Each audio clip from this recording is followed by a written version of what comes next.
Well, the US, if it wants to re-strengthen the dollar, it has to like walk the walk, not just talk the talk. It said open banking, it said fair access.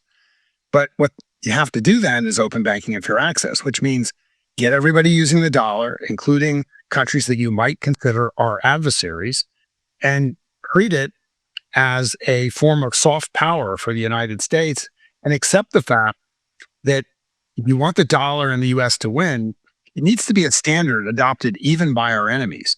Think about it this way. If we have a technology like the operating systems on Android and Apple, do we really want our adversaries developing an alternative that we don't have any control over? We'd rather have our adversaries use our operating systems than be on something that we have like no control over or no influence on. And so even in situations when you're fighting, you want to not be fragmenting the world in such a way where we're going to create something that we have no control over. And so that's true of everything from operating systems to financial standards like the SWIFT network.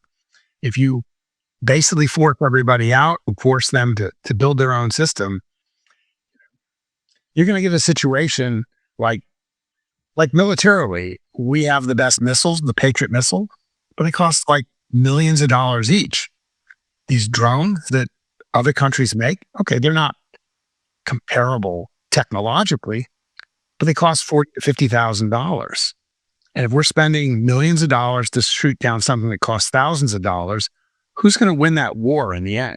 And so picking battles that are asymmetrical battles, our enemies aren't idiots, right? Like they will use our stupidity against us. And so we really have to think strategically before we push people away from our currency, from our protocols, et cetera, whatnot.